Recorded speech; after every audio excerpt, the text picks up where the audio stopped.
Sir, this lane is for priority passengers only. Please step aside. The gate agent's voice was sharp, authoritative, and laced with the kind of dismissive tone Malcolm Reed had heard too many times before. He paused, his boarding pass held out politely. Clearly marked, Priority Boarding Group 1. I am in Group 1.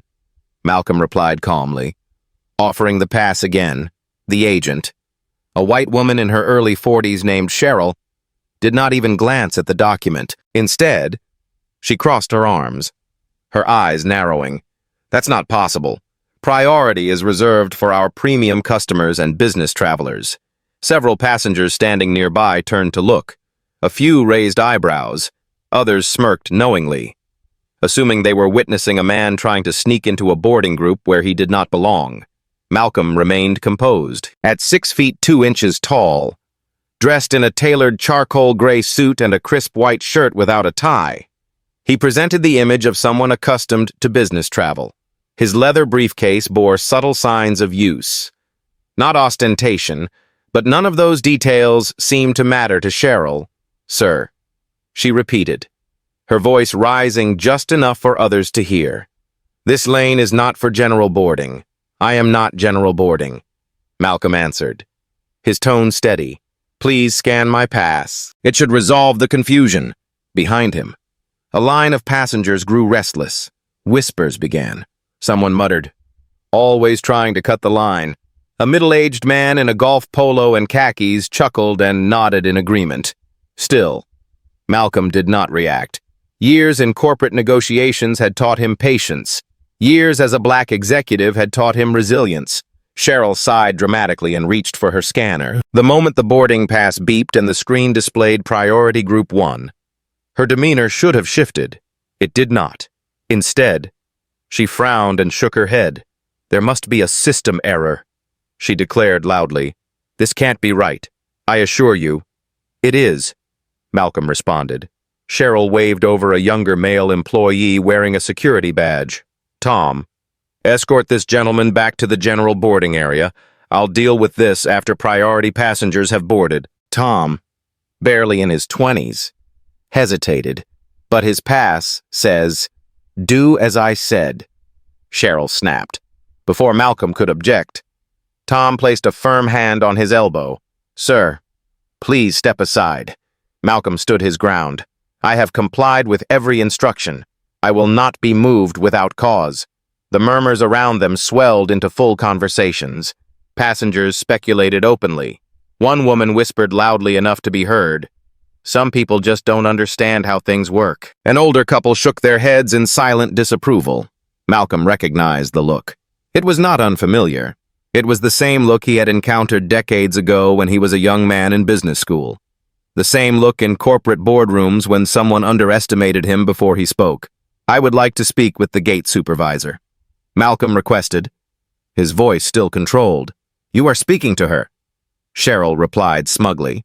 Tom's grip tightened slightly on Malcolm's arm. Sir, please don't make this difficult. From across the terminal seating area, a young woman rose cautiously. She wore an airline uniform, but not of the gate staff. She was an operations intern, barely 21, holding a tablet against her chest. Her expression was conflicted. She had witnessed the entire exchange. Ma'am, the intern began, approaching slowly.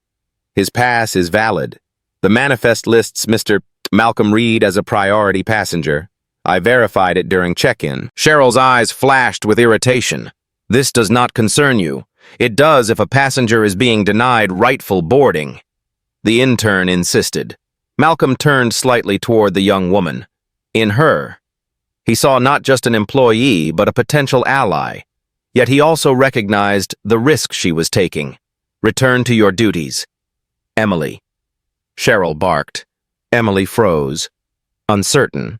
But before she could say more, another figure entered the scene. A security officer, older and broader than Tom, arrived at Cheryl's summons.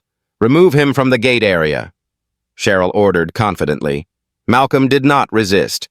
As the officer placed a firm hand on his shoulder, Malcolm allowed himself to be guided toward the seating area. He kept his head high, his dignity intact despite the stares, the whispered accusations, and the silent complicity of those who watched but said nothing. Before he was fully removed, Emily discreetly slipped a small note into Malcolm's hand, written in hurried penmanship. It read, "I have video. You were right. I'll send it to you." Malcolm gave a slight nod, acknowledging both her courage and the turning point that had just been set in motion. As he took a seat in the waiting area, the clock above the gate showed 8 minutes until the flight's scheduled departure. 8 minutes during which everything was about to change, not just for him, but for everyone who had participated in or ignored the injustice that had just occurred. The hum of the terminal felt louder now. Malcolm sat upright in the waiting area, the security officer lingering nearby as if expecting him to attempt some dramatic protest. He did not. His years had taught him that dignity was not maintained through shouting matches or public scenes. It was preserved in calm, decisive action. Passengers continued boarding without incident. Cheryl, the gate supervisor, had returned to her position. Scanning boarding passes with brisk efficiency, she occasionally glanced toward Malcolm with a triumphant smirk. Certain she had resolved a disturbance and maintained order, Tom, the young gate agent, stood behind her, his face tight with unease. He avoided Malcolm's gaze, perhaps realizing the gravity of what had just transpired. His hand, which had gripped Malcolm's elbow, now trembled slightly as he assisted other passengers. Emily, the intern, was nowhere to be seen. Malcolm suspected she had been sent away or had retreated to avoid further confrontation. Yet the small note she had passed him remained secure in his pocket. A promise of the truth yet to be revealed. 8 minutes. That was all the time it had taken to strip away his rightful access, his professional standing, and in the eyes of many, his basic dignity. But 8 minutes could also change the course of an entire company. Malcolm retrieved his phone and reviewed the note again. "I have video. You were right. I'll send it to you." Below the message was a hastily scrawled email address. Before he could compose a message, his phone vibrated. A notification appeared, a file transfer request. Emily Operations Department was offering to share a video file. Without hesitation, Malcolm accepted. The footage began with Malcolm approaching the gate, presenting his boarding pass. It captured Cheryl's dismissive body language, her refusal to scan the pass, and the public exchange that followed. Tom's attempt to intercede was visible, as was Cheryl's order to have Malcolm removed. Even more damning were the audible comments from nearby passengers, reinforcing harmful stereotypes and justifying Cheryl's bias. But the most powerful moment came at the end. Emily's voice, steady yet insistent, confirmed Malcolm's priority status. Her attempt to correct the injustice was clear, as was Cheryl's silencing command. The file included a timestamp, matching the precise moment of the incident.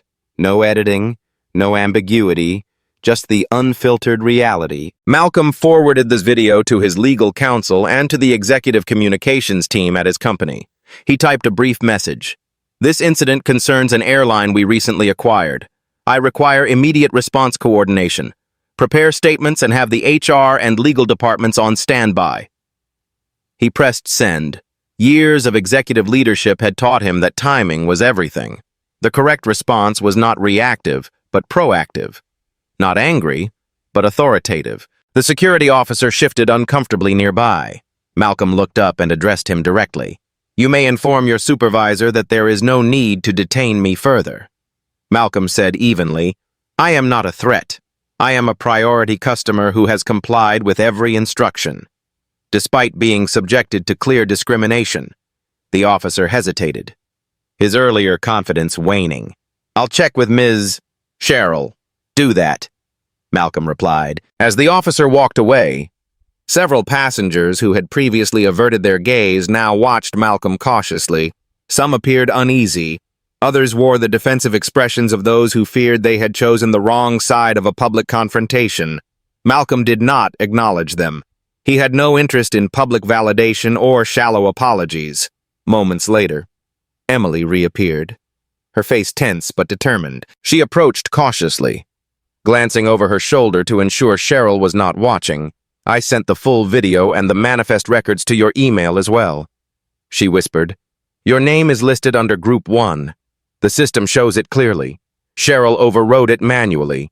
Malcolm met her gaze. That was brave. I could not let it stand. Emily replied quietly. I thought you should know. You did more than enough.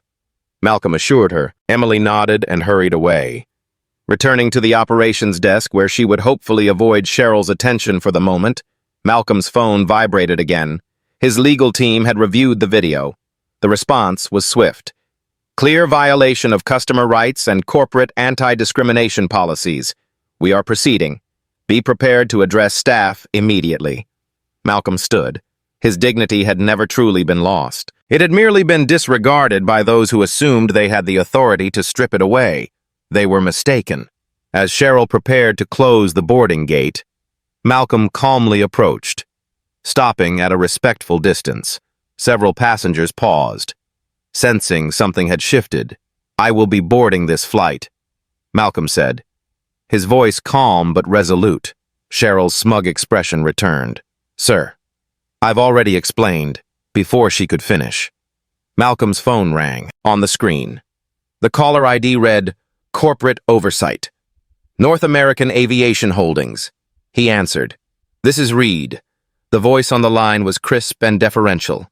Mr. Reed. We are aware of the situation. Please stand by. Intervention is en route. Passengers watched, their curiosity growing. They had expected a man dismissed and embarrassed. Instead, they saw someone who stood composed, assured, and now backed by unseen forces. The balance of power was shifting, and those who had enforced prejudice were about to face consequences they had never anticipated. Malcolm stood near the seating area, his phone still warm in his hand after the call from corporate oversight. His composure remained, but the environment around him had shifted. The security officer who had once hovered with confidence now stood back, uncertain. Passengers who had smirked or whispered assumptions now stared in uneasy silence. Cheryl returned to the boarding gate. Attempting to maintain her control over the situation, she scanned the final boarding passes with rigid efficiency. Final call for Flight 4827 to Dallas. She announced, her voice firm but slightly strained. The plane was nearly full. Only a few stragglers hurried forward. Malcolm remained where he was, not as a passive observer, but as the axis upon which the morning's events had begun to turn. Then, from the end of the concourse, movement, 3 figures approached.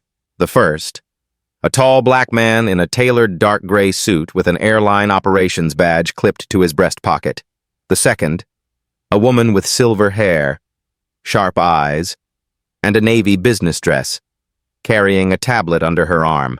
The third, a younger man in a blue blazer marked Legal Counsel. They did not rush. They did not posture. They advanced with the calm authority of those who knew their decisions carried weight far beyond this gate. Passengers noticed. Murmurs rippled across the waiting area. Who are they? Someone whispered.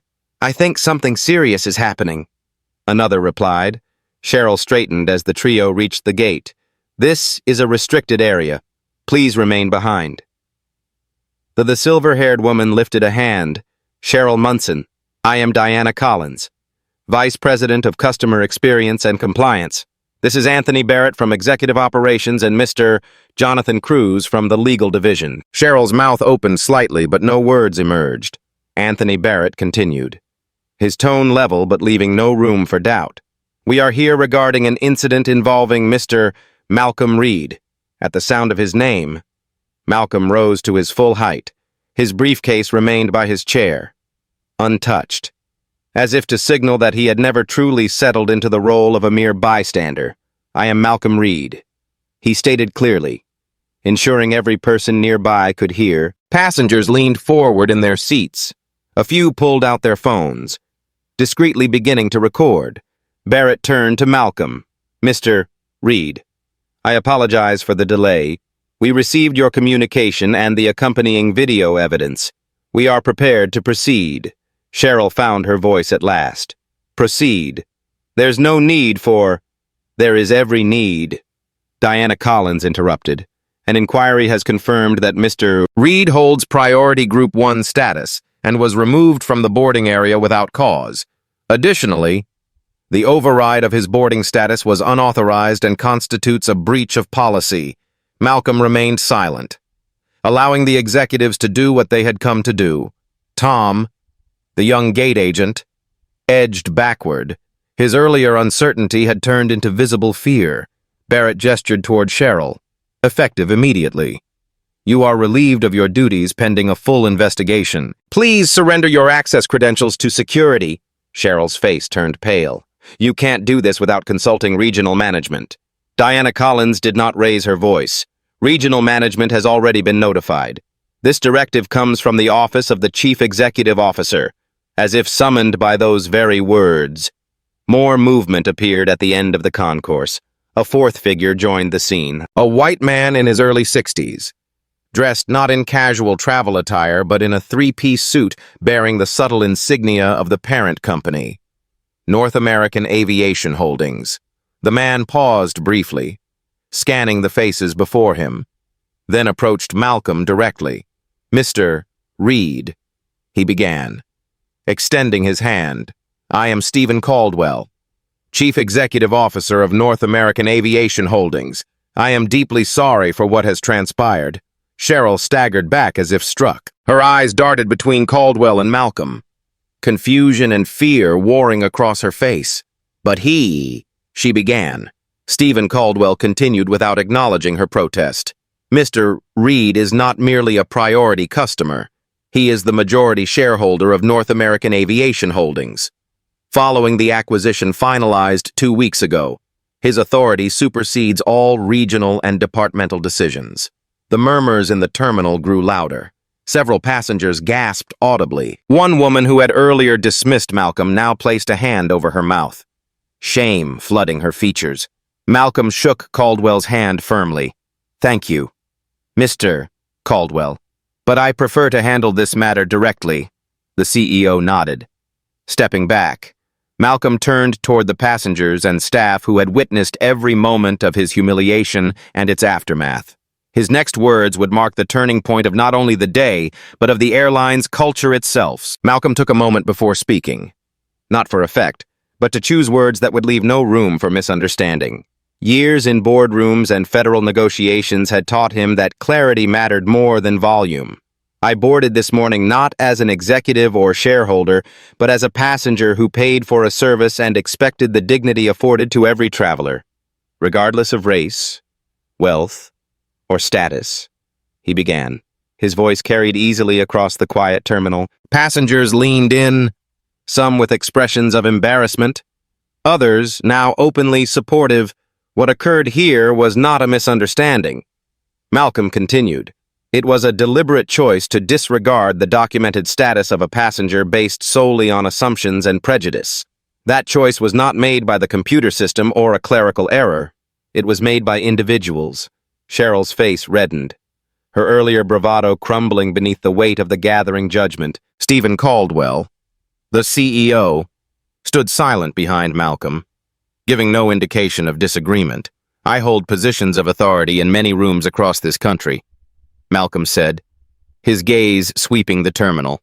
But the test of justice is not how we treat those whose power we recognize. It is how we treat those we believe have none. There was a subtle shifting among the crowd. Several passengers lowered their eyes, no longer willing to meet Malcolm's steady gaze. Emily, the intern, stood near the operations desk, her tablet clutched to her chest. Malcolm inclined his head toward her. This employee, he said, demonstrated the integrity and courage that others in greater positions of responsibility failed to show. She attempted to intervene when wrongdoing occurred, not because she was ordered to, but because it was right. Diana Collins stepped forward. As Vice President of Customer Experience, I will ensure this young woman receives commendation and advancement within our operations department. Her actions reflect the standard we wish to uphold. The security officer who had once gripped Malcolm's shoulder now stepped back fully, his earlier posture of authority replaced with respectful distance. Malcolm turned to Cheryl. You were not the only one who acted today. But you were the one who set the tone. You chose to dismiss, override, and humiliate rather than verify and serve. That choice now carries consequences. Diana Collins nodded to the legal counsel. Jonathan Cruz, who approached Cheryl. You are hereby suspended pending formal investigation and likely termination for violation of corporate anti-discrimination policies and misconduct. Cheryl's lips parted in protest. But no sound emerged. The full realization of what was happening settled across her features. Then Malcolm addressed Tom, the younger gate agent. You had a choice as well, Malcolm said, his voice gentler but still firm. You followed an order without questioning whether it was right. Compliance does not excuse complicity. Tom swallowed hard, his face pale. I'm sorry, sir. I should have listened to Emily. I should have checked the manifest myself. Malcolm nodded slightly. That will be taken into account. Growth begins with acknowledgement. Several passengers now stood, not to leave, but to show silent solidarity. The man in the golf polo who had earlier chuckled now looked down, his confidence gone. A woman near the front of the boarding line began recording openly. The young man who had filmed the original incident earlier stepped forward cautiously. He held up his phone. Sir, I have video too, from the moment you first approached the gate. If it helps, Malcolm accepted the offer with a nod. Please send it to our legal team. Anthony Barrett signaled for the video to be transferred. The more complete the record, the clearer the accountability. At that moment, a middle-aged woman in a tailored suit approached hesitantly. Malcolm recognized her as one of the first-class passengers who had remained silent during the incident. I owe you an apology, she said quietly. I am a minority shareholder in North American Aviation Holdings. I witnessed what happened. I said nothing when I should have spoken. Malcolm regarded her evenly. Acknowledgement is the first step toward change. She lowered her head. I would like to support whatever reforms you implement following this. Malcolm's expression softened slightly. Then, let us proceed together. He turned back toward the remaining passengers.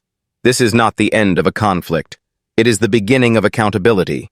A ripple of agreement moved through the crowd. Even those who had remained neutral now nodded silently. The flight crew, having been notified of the events unfolding at the gate, emerged from the jet bridge.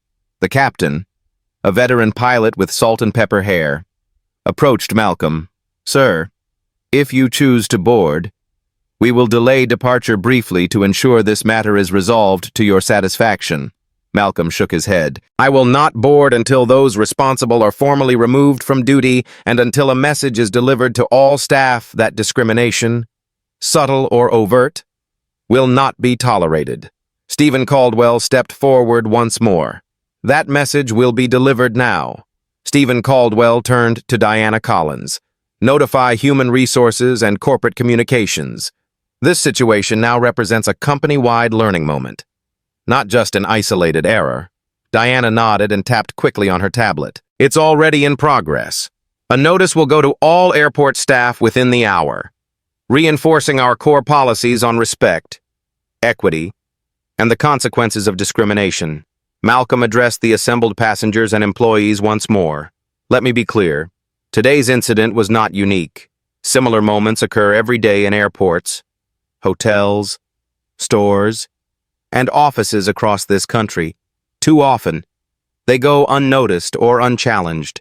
He paused, allowing his words to settle over the crowd. What makes this different is not that it happened, but that it will no longer be ignored. Silence is not neutrality. Silence is complicity. Emily stood straighter, her shoulders back, as the weight of those words settled not as a burden, but as a validation of the stand she had taken. Stephen Caldwell added, effective immediately. All staff involved in this incident are suspended pending final review. Additionally, a new mandatory training program will launch across all departments to ensure that every employee, from gate agents to executive leadership, understands both the policies and the principles behind them. The passengers, once restless with the delay, now watched with expressions of understanding, even respect. A few applauded softly, others simply nodded. Acknowledging the necessity of what was being said, Jonathan Cruz, the legal counsel, stepped beside Malcolm, Mr. Reed. I've also advised the board that a statement will be prepared for public release. Transparency is essential. Customers, shareholders, and the broader community deserve to know not only what happened but what will change as a result. Malcolm approved with a single nod. Tom, the young gate agent, stepped forward, his face earnest despite the fear that lingered in his eyes.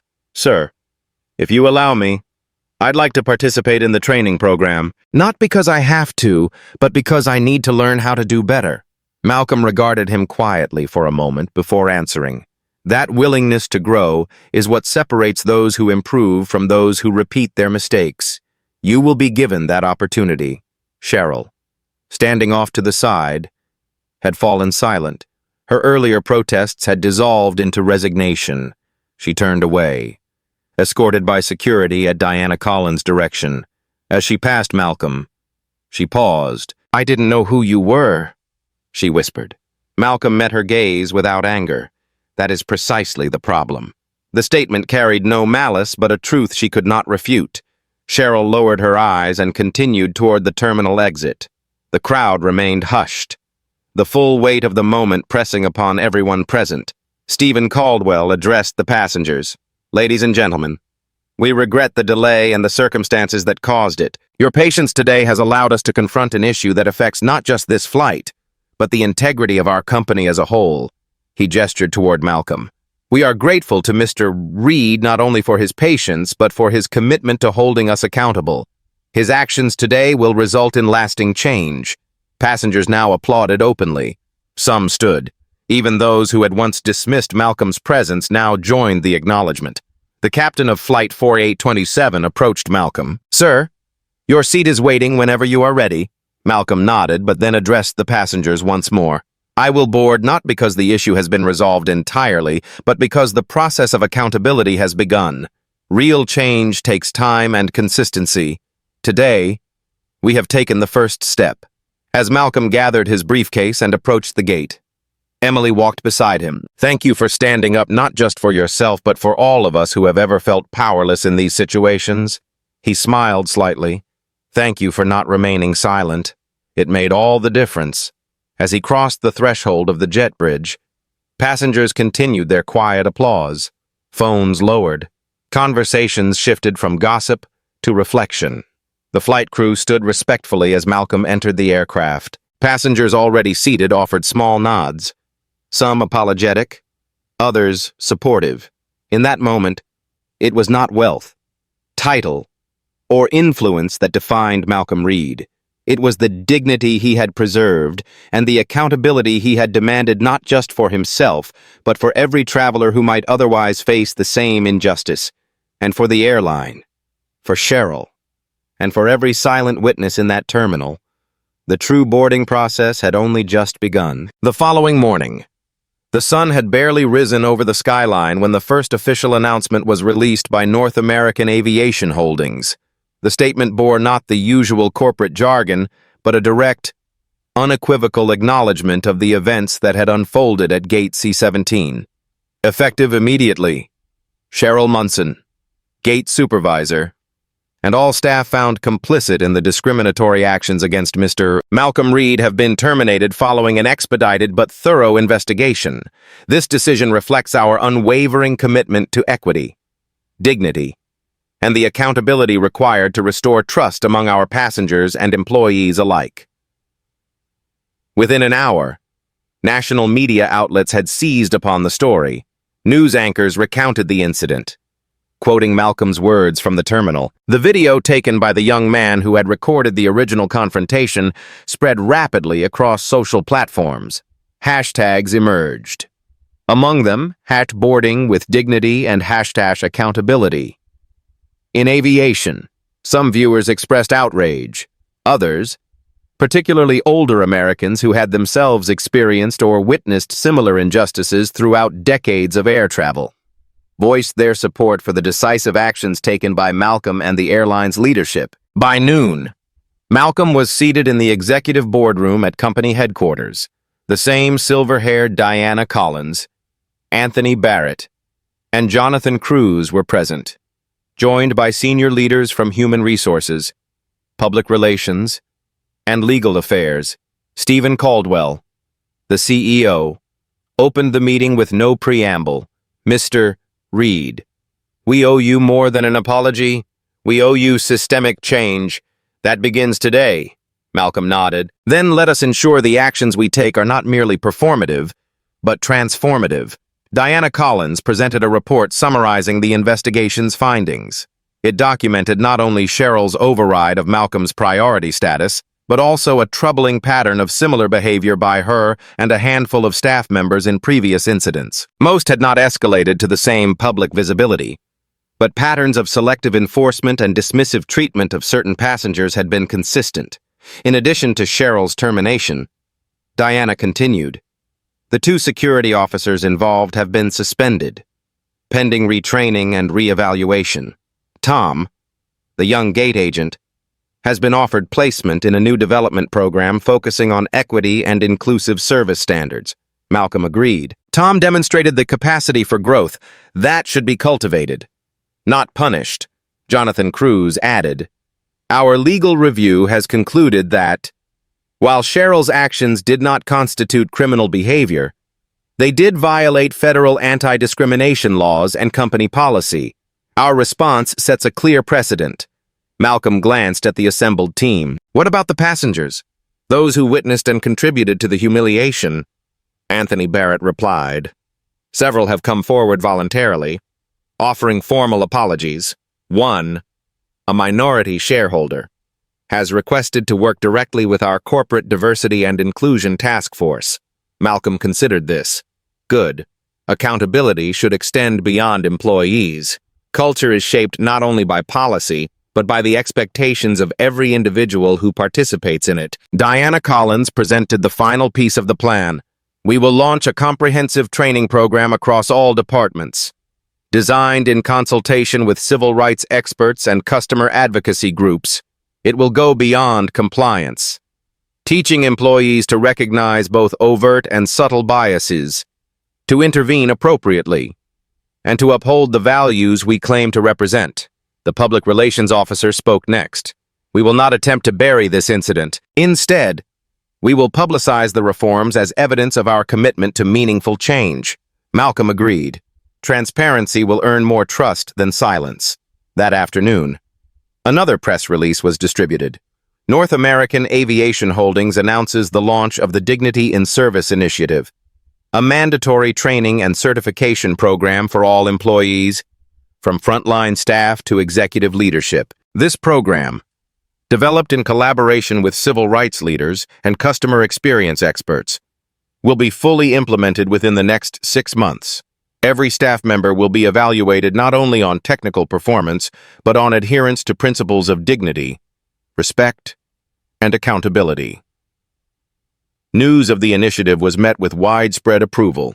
Industry analysts predicted it would set a new standard across the aviation sector. Competing airlines, some of which had quietly monitored the situation, began inquiries about adopting similar programs. Meanwhile, the video from Gate C-17 continued to circulate. Commentary shifted from outrage to analysis. Media outlets interviewed not only Malcolm but also Emily, the operations intern whose courageous intervention had changed the course of the narrative. "I just did what I thought was right," Emily said modestly in her first televised interview. "I couldn't stand by and watch someone be treated unfairly, especially someone who remained so dignified in the face of it." Malcolm made sure Emily's actions were rewarded. She was formally recognized by the company and offered a permanent position with a pathway into management.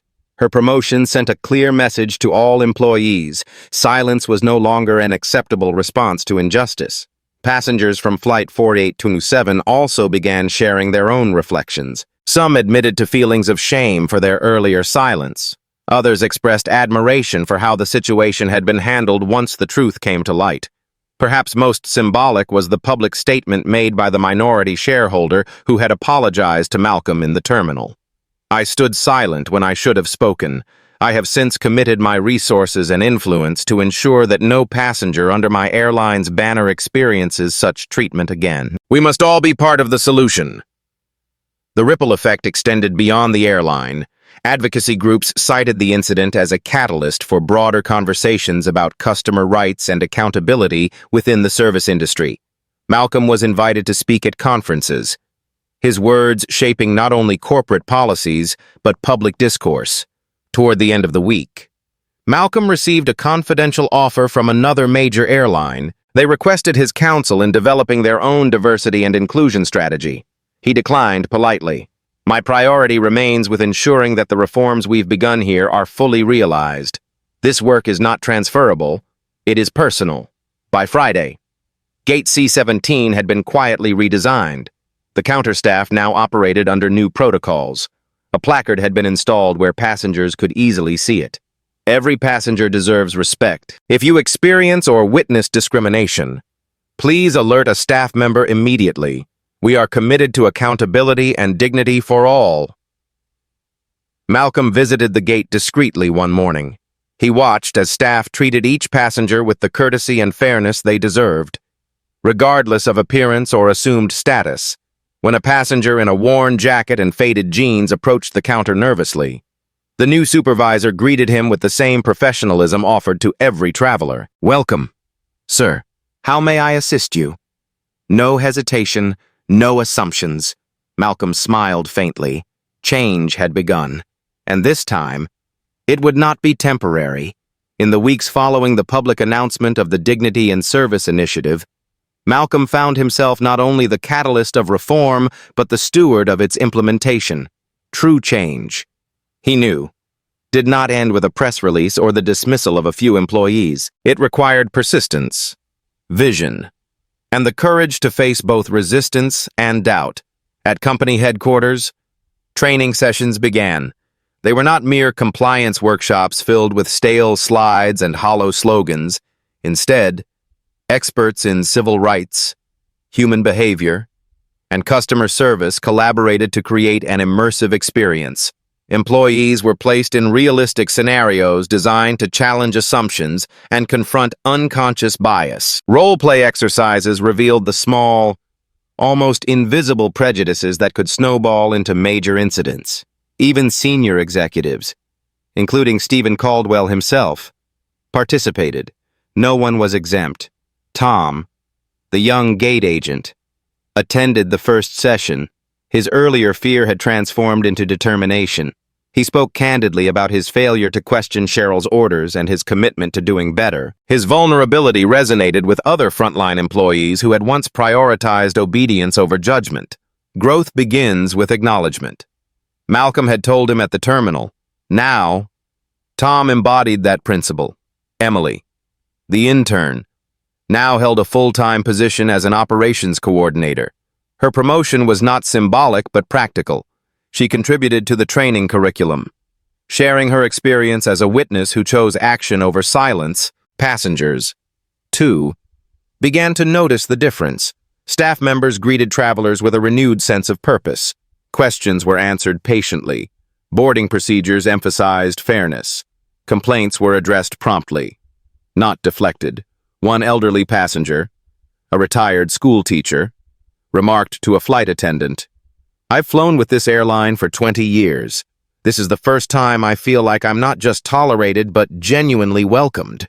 Malcolm observed these changes quietly. His leadership style had never been about seeking praise. It was about results. But the greatest testament to the cultural shift came not from those who had embraced the reforms immediately, but from those who had once resisted them. Cheryl, the former gate supervisor, requested a private meeting through her attorney. Malcolm considered the request carefully before agreeing. They met in a neutral conference room, accompanied only by legal counsel and a human resources representative. Cheryl appeared humbled. Her posture was no longer defensive. Her eyes no longer burned with defiance. "I'm not here to contest my dismissal," she began. "I accept the consequences of my actions, but I want to understand. I need to know why I acted as I did and how I can prevent it from happening again." Malcolm listened without interrupting. When she finished, he responded not with judgment but with clarity. Bias often hides behind policy. He explained, "It disguises itself as procedure, as efficiency, as maintaining order. You believed you were upholding standards, In reality, you were upholding assumptions. Cheryl nodded slowly. I see that now. I failed not only you, but the values I thought I represented. Malcolm offered her a resource packet developed by the training team. Understanding is the first step. What you choose to do with it will define who you become from this point forward. Cheryl accepted the materials with gratitude. The meeting ended not with reconciliation, but with the possibility of redemption. Meanwhile, industry peers began reaching out. Other airlines expressed interest in adopting similar initiatives. Malcolm resisted the urge to expand too quickly. The reforms had to take root fully at home before they could serve as a model elsewhere. One competitor, however, made a unique proposal. Rather than asking Malcolm to design a program from afar, they invited him to oversee a new division focused on equity, inclusion, and customer experience. Malcolm declined the formal position but agreed to serve as an external advisor. I cannot build trust from a title alone, he explained. I must build it through consistent action. Back at gate C-17, a symbolic change occurred. The placard reminding passengers of their right to dignity was joined by another. We recognize that change is a journey. We invite every passenger, employee, and partner to walk that path with us. Malcolm visited the gate occasionally, not to supervise but to observe.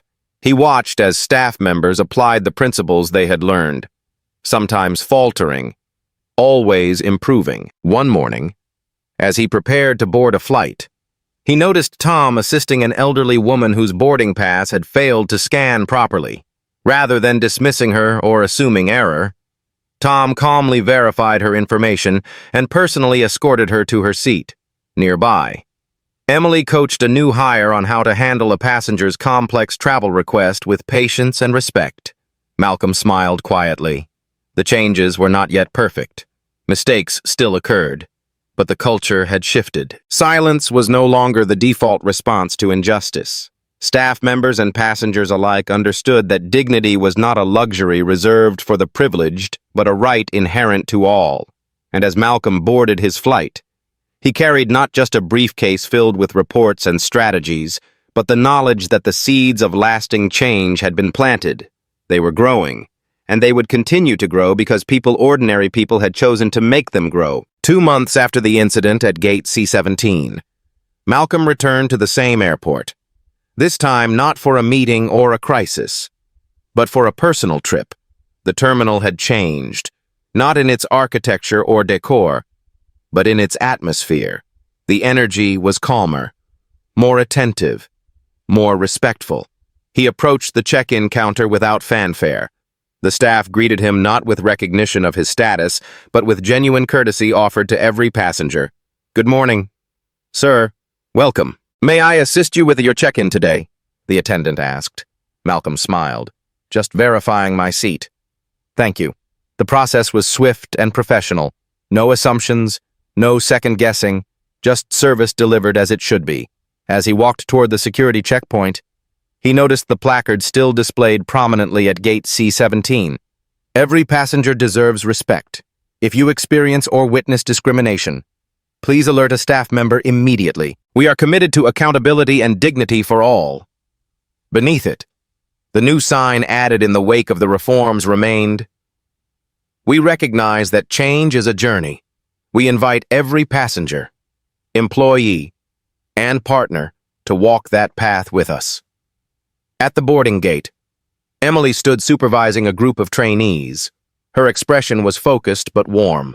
She caught sight of Malcolm and offered a respectful nod. Tom, now wearing a supervisor's badge, assisted an elderly couple whose wheelchair access needed adjustment. Neither of them treated Malcolm with undue reverence. They treated him as they treated all passengers, with fairness, patience, and dignity. As the boarding announcement began, the gate agent's voice resonated with a tone that carried more meaning than the words themselves. Priority boarding for Group 1 and those requiring assistance. We welcome all passengers and thank you for choosing to travel with us. The emphasis was subtle but intentional. We welcome all passengers. Malcolm joined the line, carrying only his briefcase. As he stepped forward, He noticed several passengers observing the boarding process. Some held their phones not to record confrontation, but to capture an example of how things could be done right. An older gentleman ahead of him turned and said quietly, "I saw the video. What you did, what you started, it made a difference."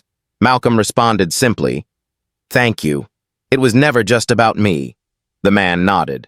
"I know." Once seated on the aircraft, Malcolm looked around the cabin. Passengers of all backgrounds settled into their seats. Flight attendants moved through the aisle with professionalism and warmth. There were no whispered judgments, no suspicious glances, just the quiet bustle of people preparing for travel. As the plane taxied toward the runway, Malcolm reflected on the journey that had brought him here. Not the physical miles, but the distance traveled in shifting attitudes, policies, and expectations.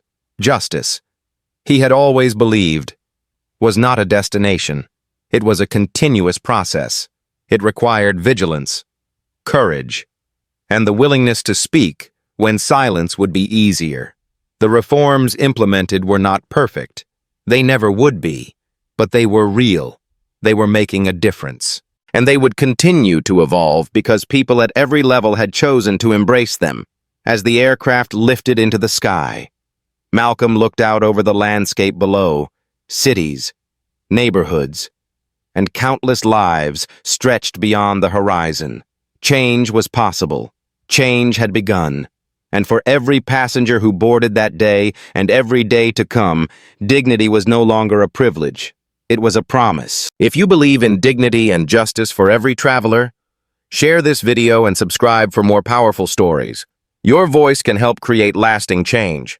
Comment below if you've ever witnessed a moment where standing up mattered.